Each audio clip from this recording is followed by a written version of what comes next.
હનુમાન જન્મોત્સવની શ્રી સાળંગપુર ધામ કષ્ટભંજન હનુમાનજી મંદિરે ભવ્ય ઉજવણી કરાઈ।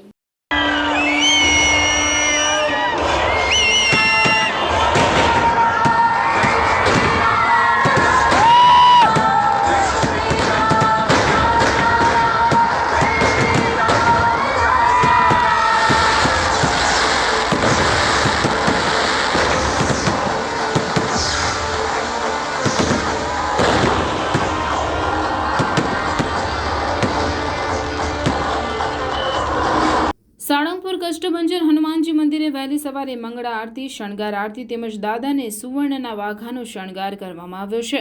મંદિર પરિસરમાં સંતો દ્વારા 250 કિલોની કેક કાપી પ્રસાદ ભક્તોમાં વહેંચવામાં આવ્યો હતો। બાદમાં બપોરે કષ્ટભંજન હનુમાન દાદાને મીઠાઈનો અન્નકૂટ ધરાવવામાં આવ્યો હતો। આજે હનુમાન જન્મોત્સવ નિમિત્તે રાજ્યના મુખ્યમંત્રી ભૂપેન્દ્ર પટેલ બપોરે સાળંગપુર કષ્ટભંજન હનુમાનજી મંદિરે હનુમાનજી દાદાના દર્શને પહોંચ્યા હતા। તેમણે કષ્ટભંજન દાદાની આરતી ઉતારી દર્શન કર્યા। સાથે ભાજપના સંગઠનના નેતાઓ પણ હાજર રહ્યા હતા। ભૂપેન્દ્ર પટેલ દાદાના દર્શન કરી રવાના થયા હતા।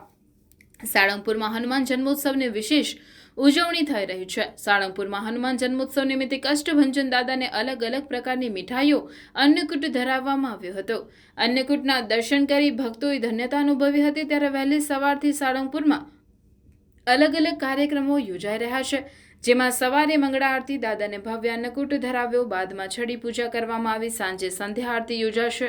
બોટાદ જિલ્લાના બરવાડા તાલુકામાં આવેલ સુપ્રસિદ્ધ યાત્રાધામ સાળંગપુર કષ્ટભંજન હનુમાનજી મંદિરે આજે હનુમાન જન્મોત્સવના પાવન પર્વ નિમિત્તે અલગ અલગ ધાર્મિક કાર્યક્રમો યોજાયા હતા। વહેલી સવારે મંગળા આરતી, શણગાર આરતી યોજાઈ તેમજ દાદાને સુવર્ણ વાઘાનો શણગાર કરવામાં આવ્યો છે। જ્યારે મંદિર પરિસરમાં સંતો દ્વારા 250 કિલોની કેક કાપી દાદાના જન્મદિવસનું સેલિબ્રેશન કરવામાં આવ્યું। આ સમયે મોટી સંખ્યામાં ભક્તો ઉપસ્થિત રહ્યા અને ભક્તોમાં અનેરો આનંદ જોવા મળ્યો હતો। સાળંગપુર હનુમાનજી મંદિરે મારુતિ યજ્ઞ યોજાયો હતો, જેમાં મોટી સંખ્યામાં હરિભક્તોએ લાભ લીધો હતો। આમ હનુમાન જન્મોત્સવ નિમિત્તે સાળંગપુર કષ્ટભંજન હનુમાનજી મંદિરે વિવિધ ધાર્મિક કાર્યક્રમો યોજાયા હતા।